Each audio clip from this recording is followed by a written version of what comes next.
Thank you so much for joining us for this Patreon-backed interview episode of the Dukes of Dice. And may I say, it is absolutely an honor, a privilege to be joined by the one, the only, Alexander Pfister, game designer extraordinaire. Alex, how are you this morning? Oh, what an introduction. Thank you very much.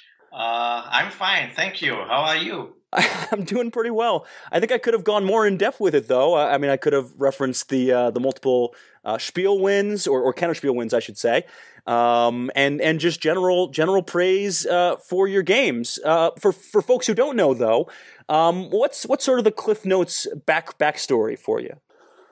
Actually, I'm designing games since I was a kid. So I started with 10 or 12 years just for me, for my friends. But it was only a hobby. And then I came to Vienna studying. And there I had some connections to publishers. So it was more easy to get the games to the publishers. And then I designed some, and first one were rejected. The other one were good. So my two Kennerspiel des Jahres are Broom Service and Isle of Skye. And it was in my mind quite lucky that I won, or let's not say I, but we, because I've done these together with Andreas Pelikan. Right. It was a co-design, and we were quite lucky that we won those two games in a row, actually. Yeah, I think most people were pretty stunned, and it was sort of the can do no wrong. I want to go back to the early days, though. What kind of games would you design when you were growing up? Were these just kind of playground games, or were these, what kinds of games were we talking about? I grew up in the Western district of Austria. Was not so, we don't had many shops there. It was a small village with 4,000 inhabitants, and there was only one shop. And I, as a kid, I went there and saw some games. Of course, they had only Ravensburger games, so only 10 different games. But when I looked at the boxes, I said, wow, that looks good. But they were quite expensive at this time. So I looked at the back of the box and I thought, I imagined how could this game work, and I tried to copy this game at home. From the back of the box, and I imagined how would this work. So, and I was always into these economic games. So there was this Whale for Us All. I don't know. Yeah, that's literally translated the title Öl für uns alle. This was quite popular at this time, and so I was always into economic game. I was interested in stock market, economic, right from the beginning on, and I designed this game for myself, and I also played it with myself. I was a only child, so I did not have brothers and sisters, so it was okay for me to play this game, and I played this game with friends, and they also liked it. I was lucky to have good friends at home who enjoyed my games, who were also gamers. So that was actually the beginning. And I also bought games or got some games like Acquire from Sid Saxon, but I was confused that you could not sell stocks. It sounded not logical for me that you cannot sell stocks. So I changed rules. So it's like many designers began that they have games and do some house rules. So that were my early days. Who were some designers you looked up to? You mentioned Sid Saxon. Were there others that had specifically caught your eye, either as a kid or as you were really starting to come into your own as a designer yourself? I'm 45 years old and I play since I was 12. So it was in the 80s, beginning of 80s then. So designers were not a big topic at this time. It was only about games. So I did not have any favorite designer at this time. But in recent years, actually I'm quite a big fan of Stefan Feld, because I think he really does a good job of incorporating a new mechanism, something new into a game, and then building established mechanism around this new core mechanic. I like this approach, and I do this approach with my own games as well. So when we're talking about the very first games, the first games published, what are we talking about? The earliest I can find linked on BGG to you are Mines of Zavendor, and I'm not even trying to pronounce it, but Evio or something close to that. Evio. That's right. Freibude de oh boy, I'm going to butcher this. De Karabik, something close to that. Uh-huh. So what was the process of getting your foot in the door and getting those published? You mentioned you'd had some connections with publishers prior. When I came to Vienna for my studies, I studied economics. I only played games at this time. I did not design any games anymore. But then I heard about gaming agency where you could come and test your games and they present these games to the publishers. And I thought, okay, that's actually a quite cool possibility. So I don't have to deal with any of this pitching of games, but I just present them in Vienna, my games, and if they like it, they take it to Essen or wherever they meet the publishers. So actually that was my start. And my first game, Freiwalter der Karibik, there was a new company, it was in the mid-2000s where we had this hype of startup companies, and this was a new company, Public Solution, which wanted to make a revolution in the board game industry with this electronic device. And they were looking for games, and they approached to this agency, and this agency asked the designers to write down some concept, and I did this, and they chose my concept, and that's how I did my first game with Public Solution for this IBO console, which has gone broke 4 years afterwards, like many of these new startups. I hope that wasn't your fault. No, actually, on the contrary, my game was the most successful one. And many people are fans of this game, and on the black market, this game is about $200 or something like this now, because they only produced 1,000 copies or 2,000 copies of this game. And yes, it has some electronic device, and the game board has some electronics in there, and this more and more goes break this electronic board. So there are now only a few copies outside. And people really, really like the game, and I think it had a lot of fans. And what's interesting about this game is that Clemens Franz, the illustrator who did Agricola and so on, yes, he liked the game as well. And he said, can't you do a card game for this Freiwalter der Karibik? And I thought, hey, that's an interesting idea. And that was the beginning of Port Royal. Oh, really? Okay. Yeah. Huh. So it has its origins way back in 2008, and I have to look up the published date, but a number of years in between those. Wow. Okay. Mm-hmm. Yeah, it was, as my early designs, a little bit complex and a lot of depth in this game. It was a good game, but it was too complex for other publishers to pick it up. And then there was this game design competition from Austria, and I handed in a far more easy version of this complex game as Händler der Karibik, and this won this competition and was released at the Österreichische Spielemuseum, and Pegasus picked it up and renamed it into a more international name, Port Royal, and that's the history of Port Royal.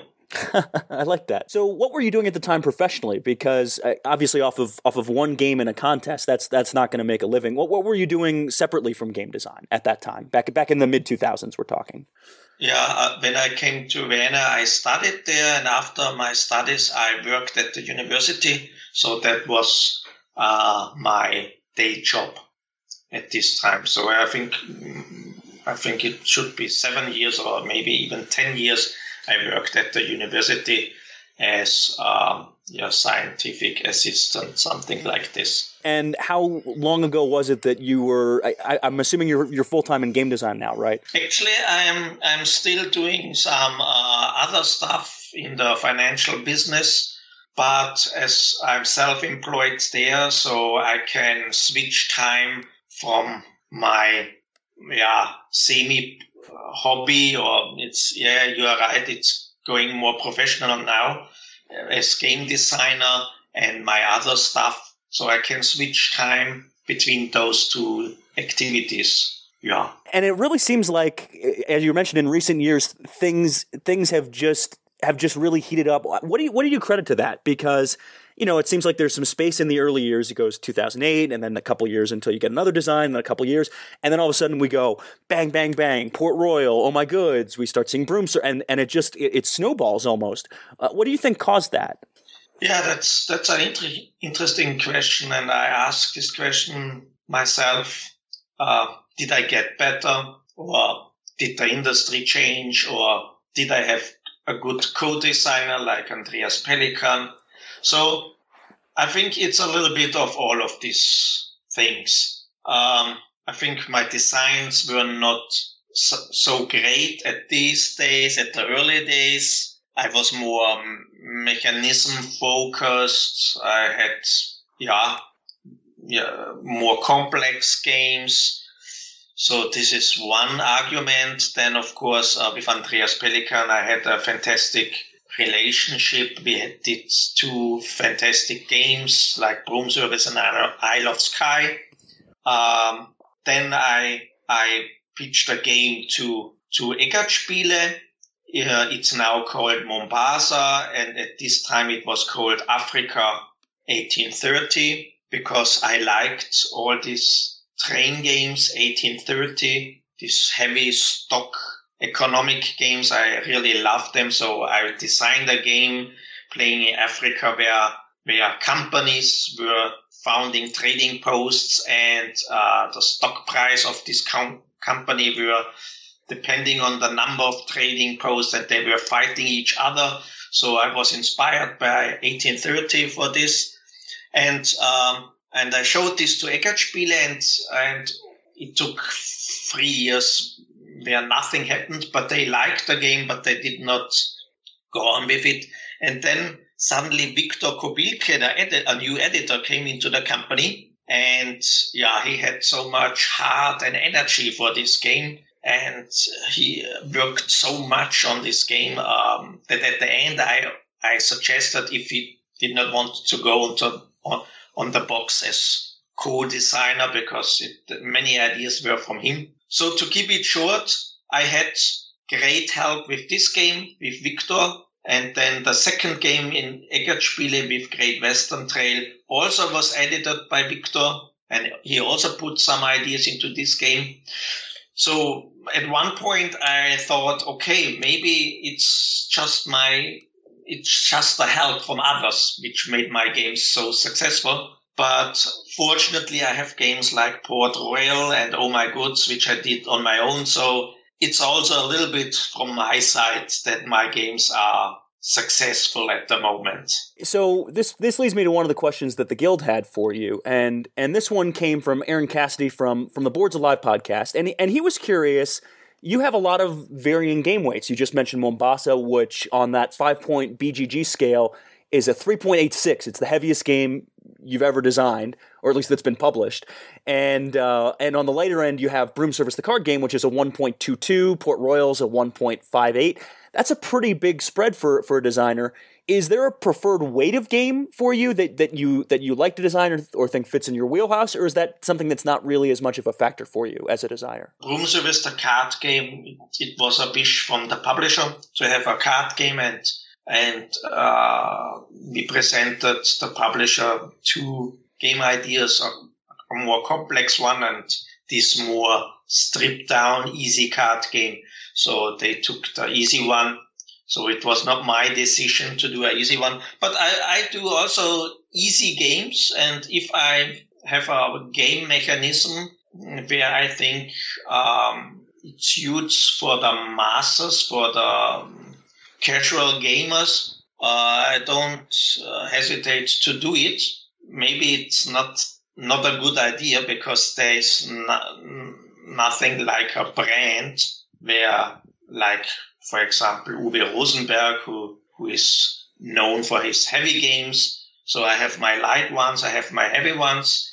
I personally like the medium Euro games, so the Kennerspiel games actually. Yeah, so my favorite games would be Orléans or the Voyages of Marco Polo. So these sorts of games which last about 90 minutes. Which have some depth in there, but not very much rules. I started with more complex games, and I really enjoy playing Great Western Trail, for example, by myself, or Mombasa.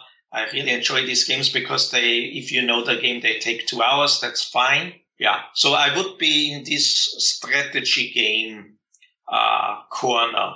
That's my favorite games. What I find interesting about designers is that a lot of times you guys approach things from different ways in terms of where you find your game ideas. For instance, with Scythe from Jamie Stegmaier, that was inspired by art. It actually, the game kind of came from the art first. And certainly there have been cases where designers are more theme first or more mechanics first.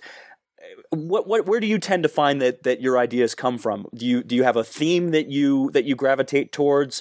I want a game set it, for instance, in Africa, or is there a mechanism that you find a theme that fits that mechanism more?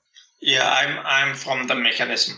So, or let's say from the emotions. Yeah, I like when I grabbed into another game of other game designer.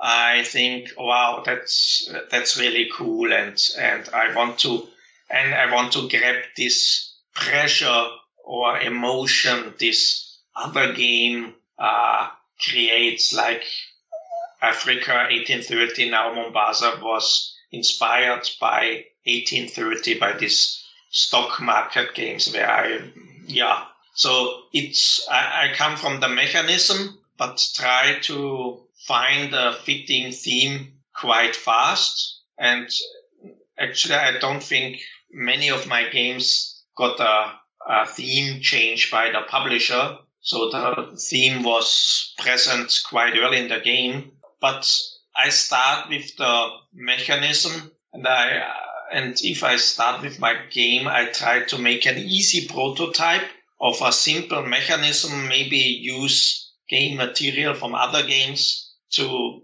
try out if this mechanism is fun, makes sense, works. And then I edit and add something to it, and then the game grows. And then in this process, I decide if it will be a big game or if it will be a card game, and so on. So actually, I want to have certain emotions in the game, and that's where I start.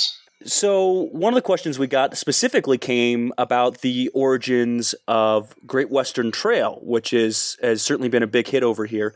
BJ from Board Game Gumbo was curious, why Great Western Trail? What was it about that time period or setting that really fascinated you or captivated you? I like this time period because it has this prosperity and this growing economic and all these train companies coming to existence. So I wanted to do a game in America in the 19th century.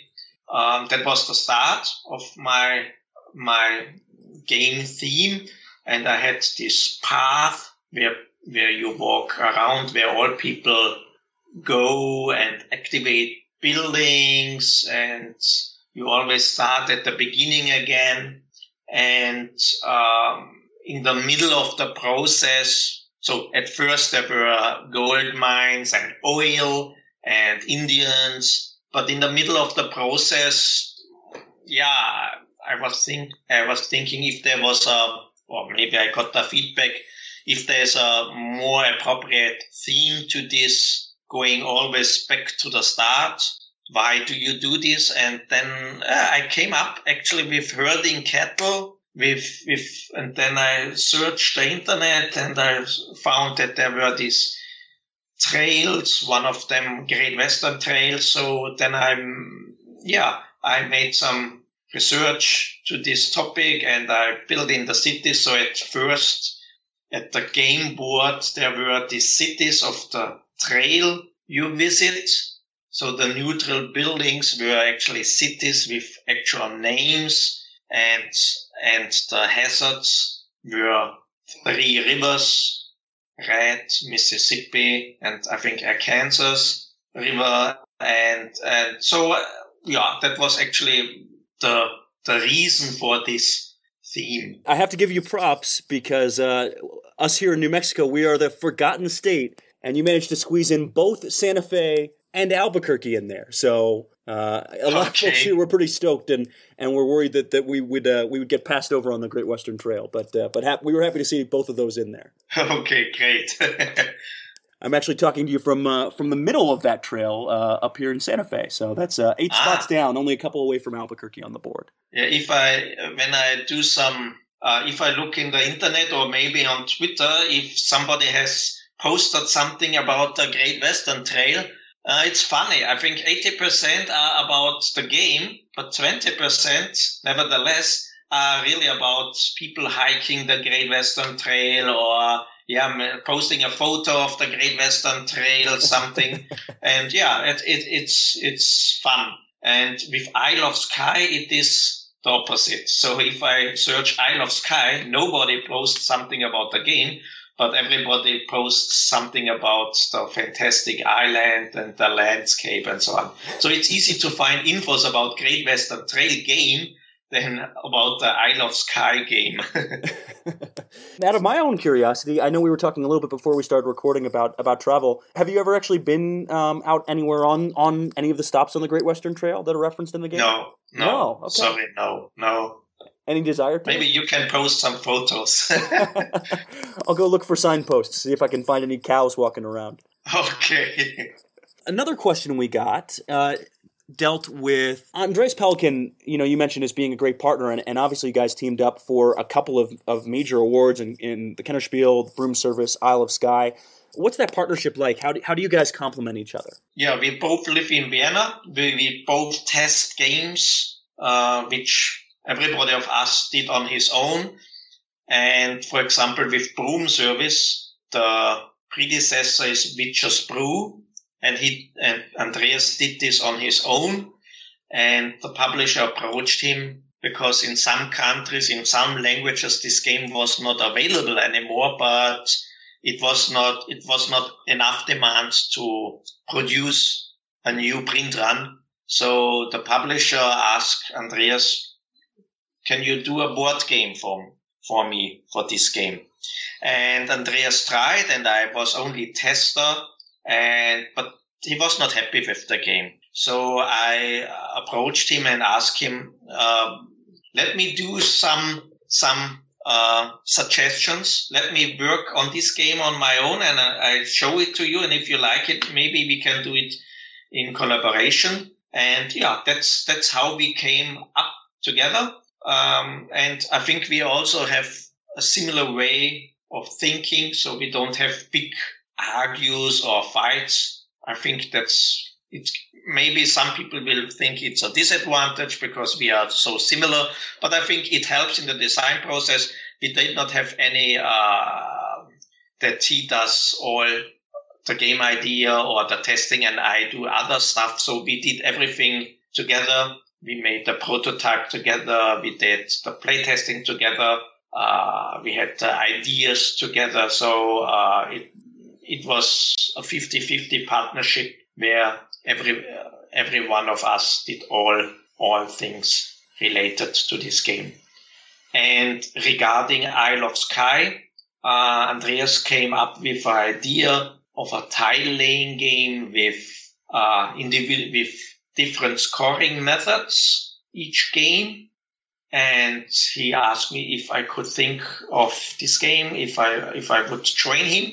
And yes, I did. And so there was this open question, how do you get these tiles? And we tried several possibilities. And I came up with the idea, some people call it an auction mechanism. Yes, you can call it like this. So every player sets the price of his drawn tiles. And if other players are interested in this tile, they can buy it from him. And if nobody buys the tile from you, you have to buy it yourself for the set price.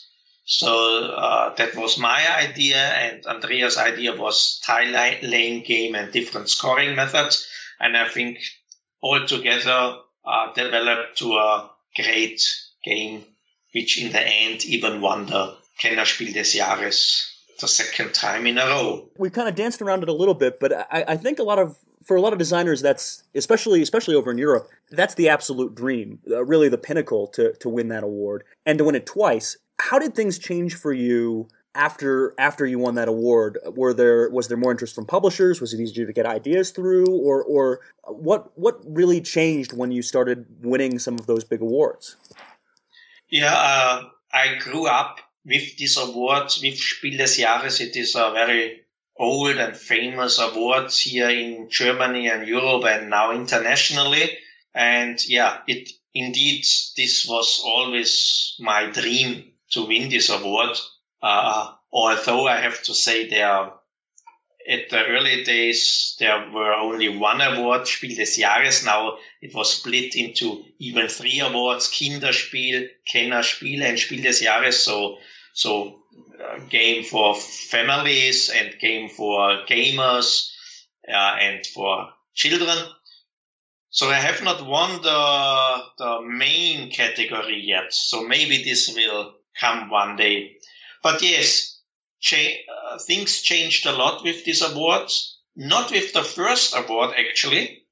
So it seems that people think if you win the award one time, it can be a one-time shot. It did not change very much. But with the second one, that's clearly a record, winning 2 awards in a year, within 2 years. So,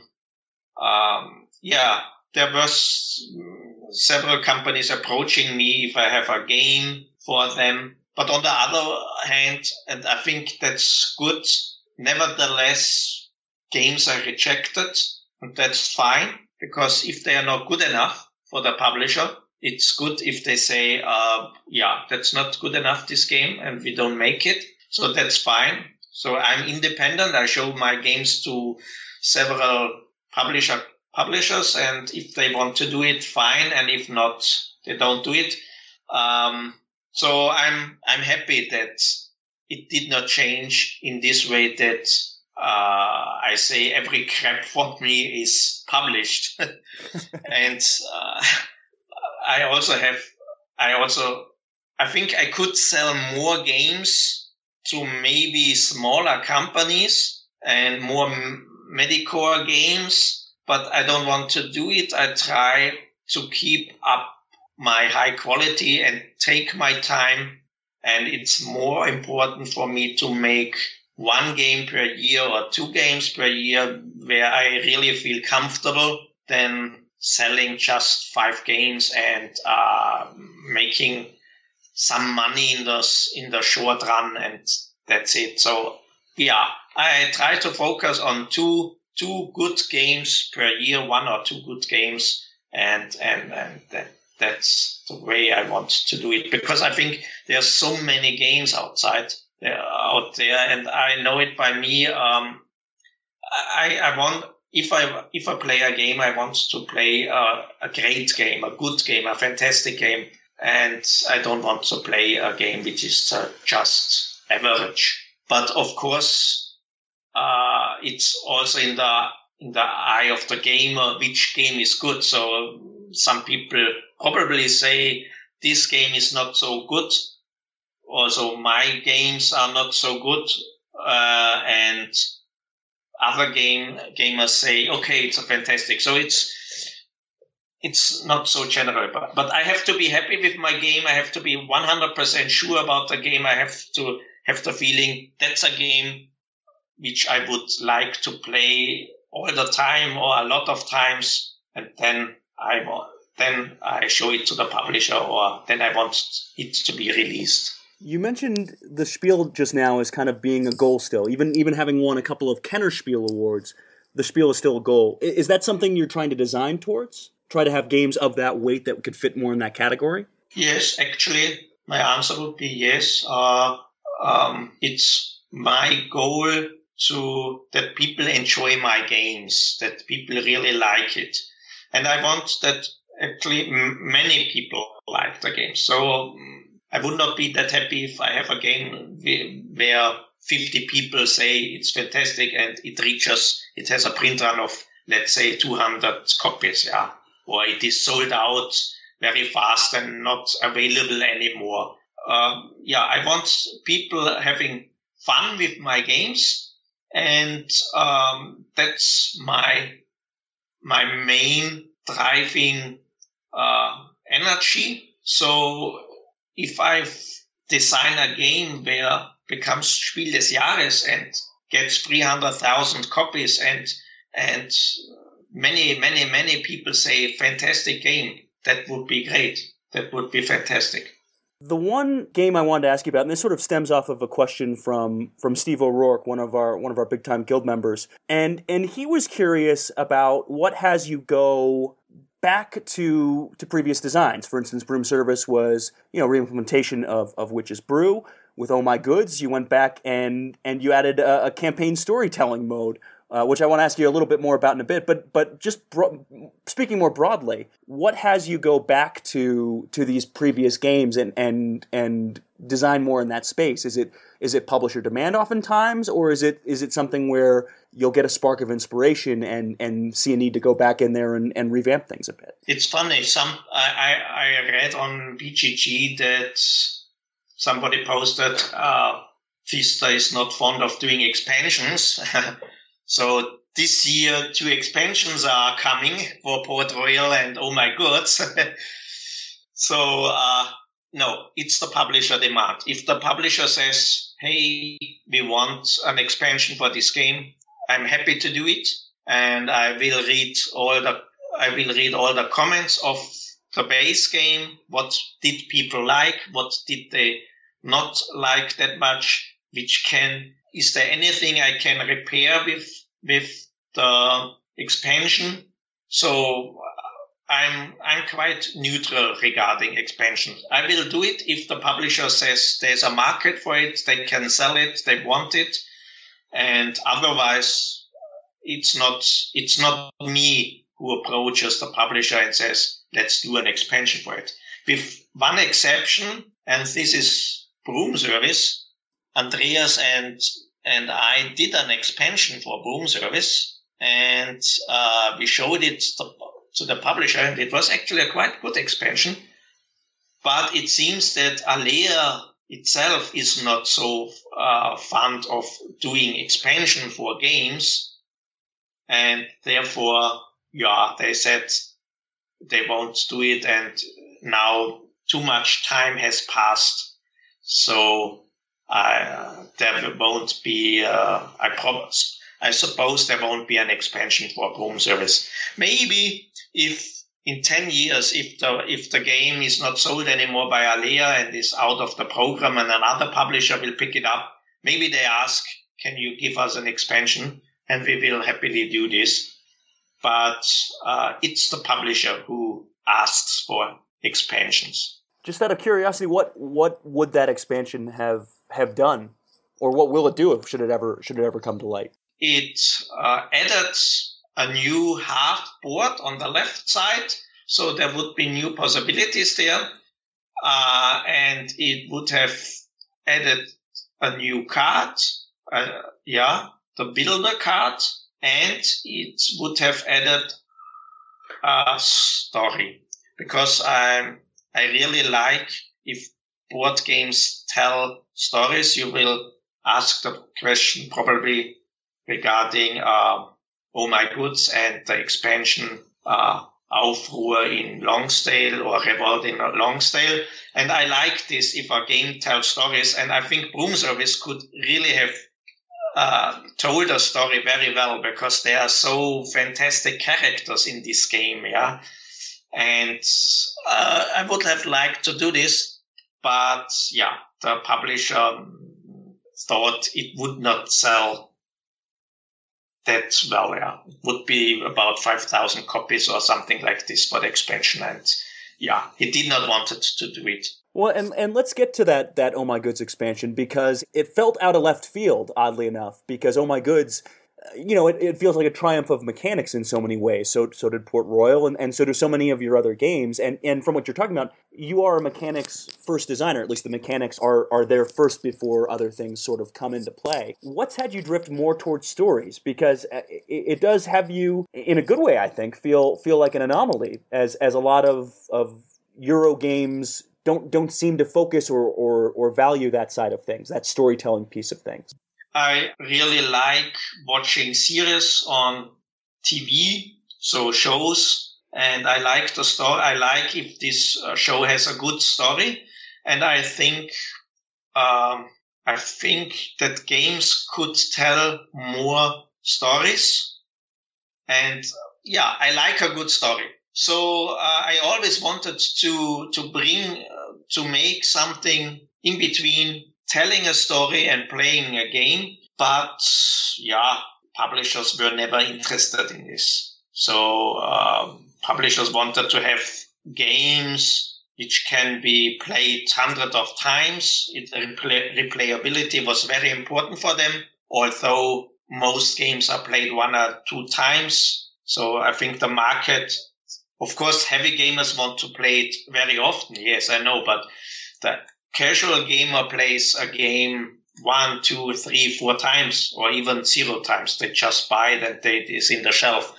So I don't think it is a disadvantage if some games only can be played once. And I always wanted to tell stories in a game. So, but this store was opened by legacy games, and suddenly, Lookout Games said, okay, I suggested them this expansion. Lookout Games said, okay, we do a small print run. Mayfair Games even did not want to pick up this game. Lookout Games and Mayfair Games are related somehow. Mayfair Games does all this English stuff, or let's say more precise American stuff, and Lookout Games does the Europe publishing. But it's not that Mayfair Games has to do all games that Lookout does, and vice versa. So at first, they did not want to do this expansion, but now that it picked up so well and it was sold out, and a second print run and a third print run, yes, it will be available in English soon. And there will be a second expansion, so the story will be told, or again, or not again, but there will be it will be continued in Essen. Okay, I like it. And Port Royal also with an expansion this year as well. Is that kind of on that same line, trying to have Port Royal be more of a storytelling game? That's correct. We played it just 2 days ago with the publisher, and it really went well. And I'm not sure if it will make it to Essen. It's not that long anymore, and the publisher gave me feedback quite late. So it will take some time to do it. I'm not sure if it will make it to Essen, but yes, it will also tell a story within the game. So the thing is, I heard this about Gloomhaven, where you read a text 5 minutes at the beginning of the mission, then play 2 hours, and then read a text at the end. So that's not the way I want to have it, because I think, it's just a game with some text at the beginning and at the end. It's fine because it is a campaign and it tells a story, and so that's I think a good start. But I want the story really be incorporated into the game. So there are new story parts within the game, and so that's the way I want it to be. And I think Port Royal and Oh My Goods does this quite well, because it has, of course, an intro text, but also you feel the story within the game, within playing the game. Yeah, I absolutely know what you mean. Are there plans? I know you mentioned the Broom Service expansion maybe not happening. Are there plans to add those sort of story elements to Isle of Skye or Great Western Trail or Mombasa? No, actually not. I don't. I think it would not fit to Great Western Trail. What story do I want to tell there? It would not fit to Mombasa or Isle of Skye. So that's not. It would have fit into. It would be good for a Broom Service because there were these characters and it was in a fantasy world. So I think it's okay. It would not. Yeah. So there are no plans for this. But yes, some games will have a story. Some new games probably. I want to put some story elements in there, maybe in a different way. So just giving you some information. But not with the games you mentioned. Fair enough. Tommy Thigpen was curious. He had played Mines of Zavendor way back in the day. What have you learned since then, or how do you think your designs or design processes have improved in those many years since that game came out? Mines of Zavendor was a game I played with my friends years over years, and we really enjoyed it. And it has this trading between players, like in Settlers of Catan, and was really fun. This game, I liked it a lot, but it had some handling. I would call it handling issues, because you pay with gems and have to put it to different discard stacks, and you could not see the colors that good, and there were some errors in there. I think it's a little bit the same question or similar question as we had half an hour ago. Did I improve? Did my designs get better within the time? Probably they got better. I think they did not have that much emotions in the earlier days. They felt more mechanically. In the earlier days, maybe Mines of Zavendor is more mechanically game without much theme. So I think, yes, it has improved. I got a little bit better. I don't waste too much time with games where I think the core mechanic is not that good, but I still have my older designs where I work on them because I've invested so much time in them years over years. So it's like an investment where you lose money, and you should not put any more money in these investments. But it's of course also an emotional thing, games. And if you feel that maybe with this change the game improves a lot, so I try it out. So I think I improved a little bit. But I think also the time changed, and people are now. I think games like Oh My Goods would not be possible 5 years ago, because every publisher would have told me, what is this game? Is it a card game? Is it an easy game? It's far too complicated for a family game, but for gamers it is only a card game. So I think the industry has changed. Yeah. I think you're probably right. And you mentioned the big change with legacy games and more storytelling and more praise for games that don't just sit on the shelf and can be played 100 times. Games like Time Stories, or we saw with this year's Kenner Spiel nominations, Exit the Game. That's right. So, yeah, and it seems like that the industry is definitely, I think you're right, drifting actually pretty quickly in that direction. I have, of course, a little bit of a journalist in me. Used to be a TV reporter, so I always try and get scoops when I can. Anything that isn't out there that you're working on that you can tell me about, either a new design or a partnership with someone, or something on the horizon that maybe folks over here aren't so privy to. Yes, there is. I mentioned the Österreichische Spielemuseum before. They have a booth in Essen. It is a playing club here in Vienna, and they publish a game every year. Some are good for gamers from the gamers' perspective. Some are not that good or not so successful. And unfortunately, the main head of this gaming club, Ferdinand de Kazan, passed away earlier this year. And there was some thing. They did not want to do a game this year. And I heard about this, and I told them, hey, I have a quite nice card game they could do, and if they don't have the money for it, I make the financials, and I pay the production. That's no problem. And yes, so there will be a card game in Essen by the Österreichische Spielemuseum. Österreichische Spielemuseum is also Port Royal, or the predecessor Händler der Karibik, and Royal Goods, the predecessor of Oh My Goods. So there will be the third game from me there. It will have 110 cards. And I think it will suit gamers. They will like it.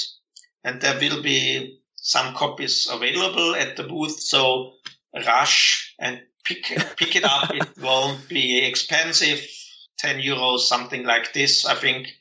And I'm pretty sure you will have your fun with the game. It is quite nice. It will take about 30 minutes. It's a drafting game. And we are not sure about the theme yet, because Clemens Franz is doing the illustrations again. So the dream team, Clemens Franz and Alex Pfister, has coupled again.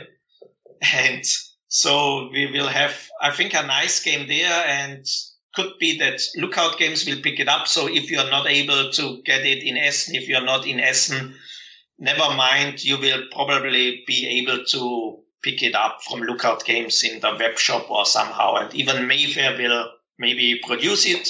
But if you are in Essen, just, get it.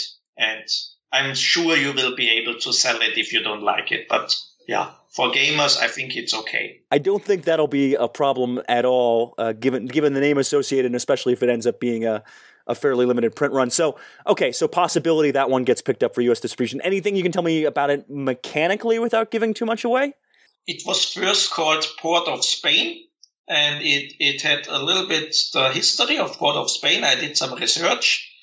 But as Clemens Franz is doing the illustrations now, and it's not that long to Essen anymore, he will probably use some graphics from other games and have to ask the publishers or Lookout Games if he can do it. So it will have something to do with a Lookout game. Maybe it is in the Oh My Goods universe.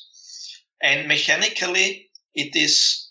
first of all, I have to say I did this game together with a new designer from this gaming club, Dennis Rappel, and we did this in collaboration. And mechanically, it is a drafting game, but there are buildings in the middle, and it's when you take a card, you can choose what you want to do with this card.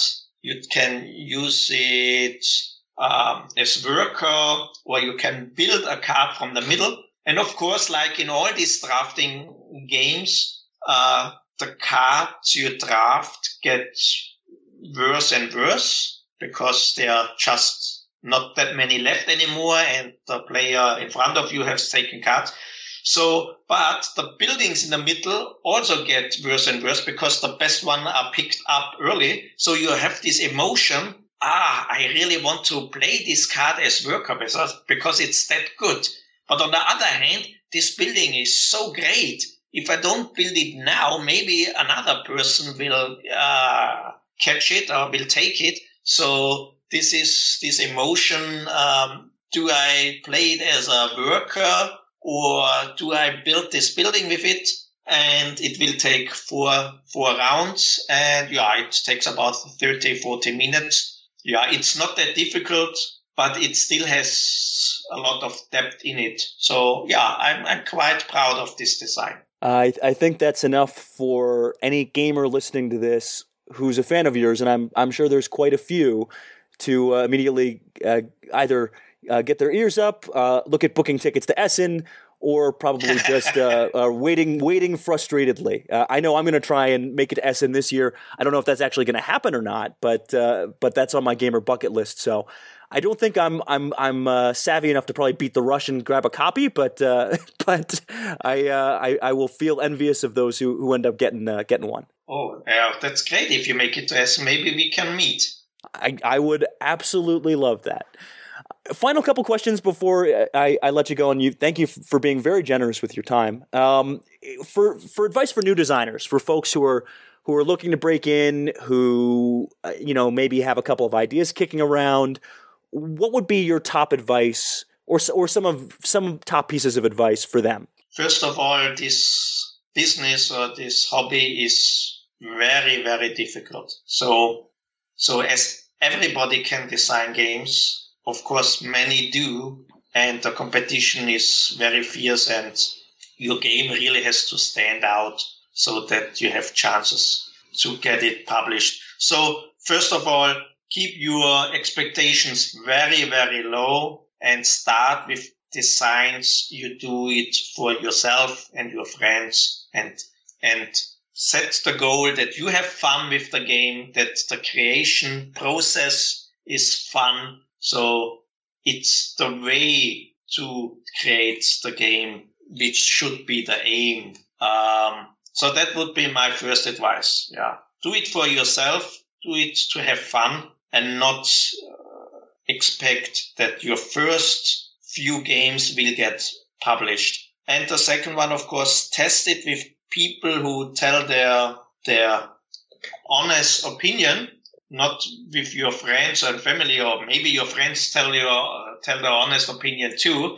But yeah, and play the game with gamers who know other games, not just with non-gamers. Yeah, because they always say it's fantastic game and so on, because they don't know the other games.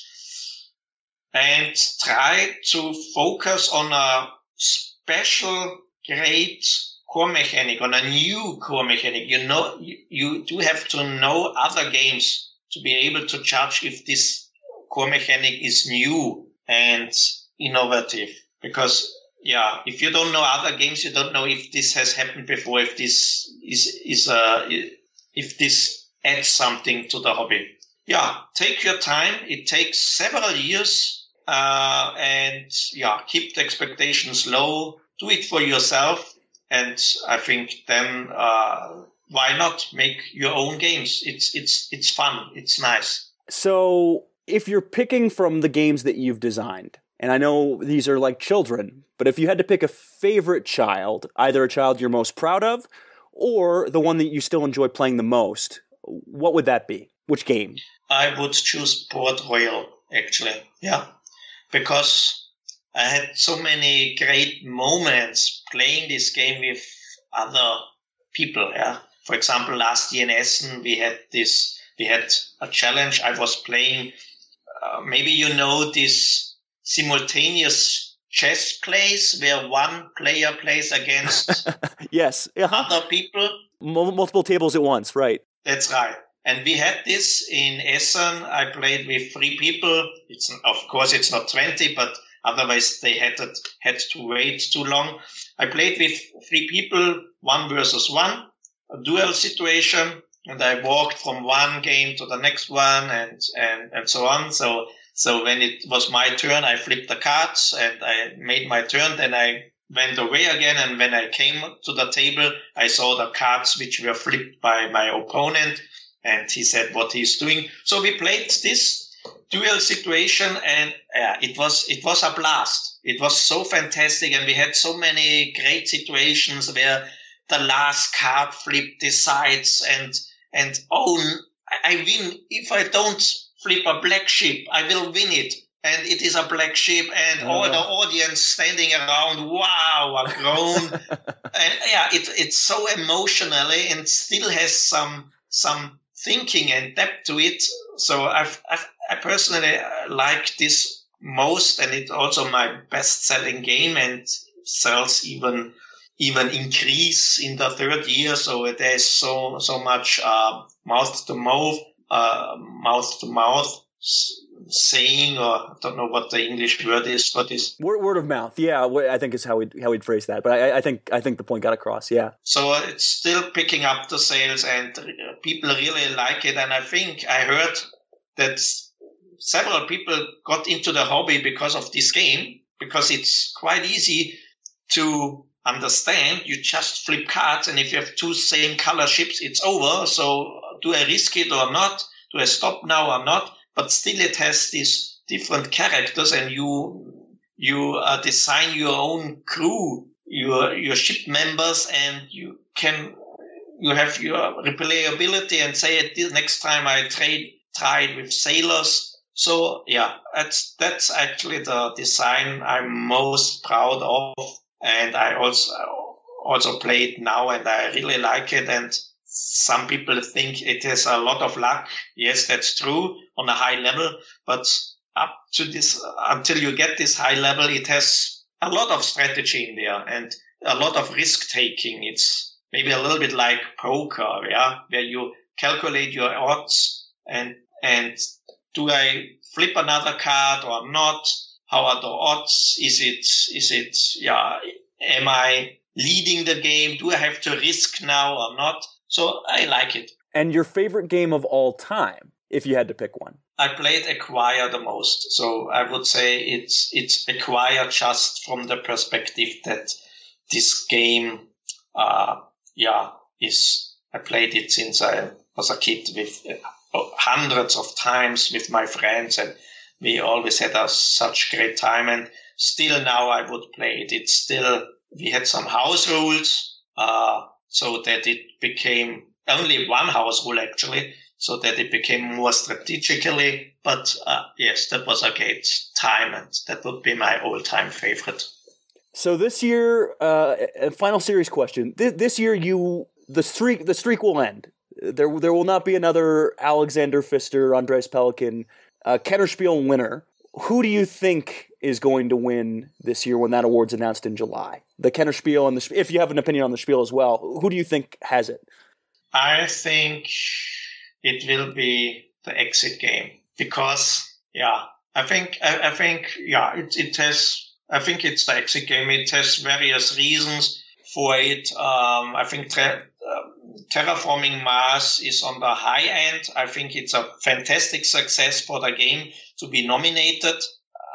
At first, I would not have expected Great Western Trail to be nominated because it is far too difficult, far too complex. Yeah, I was surprised that Terraforming Mars was nominated, but then I played it and I saw why. Because actually the rules are not that difficult. Yeah, it's more about the complexity of the cards and so on. But nevertheless, I think it would be on the quite complex side if Terraforming Mars would win. And the other game, Räuber der Nordsee, I'm not sure about the English name. I think Raiders of the North Sea is how it translates, is my understanding. Yes, Raiders of the North Sea. Could be, yes. But I think they will go for the exit game. That would certainly be a statement, yeah. And with the Spiel des Jahres, it's very difficult. But I would also go for Magic Maze because it's the most innovative game of those three. But that's also my 5 cents. And it's the only one of those three I haven't had a chance to try. We just got El Dorado to the table a couple weeks ago, and King Domino maybe a couple months ago. But that one, haven't had a chance to try it. Hopefully we'll soon. So, all right, Lock it in. Yeah. Magic Maze and Exit das Spiel can't lose. We have inside information from Alexander Pfister. Yeah, I think I know the jury quite well and what they are looking for. Yeah, and they really honor innovation. It's important for them. I know that when Isle of Skye won, some people said, "Oh, why didn't they choose Time Stories and Pandemic Legacy? They are so innovative, they are so fantastic, and so on." That's right. And Isle of Skye, the most conservative game, won at this year.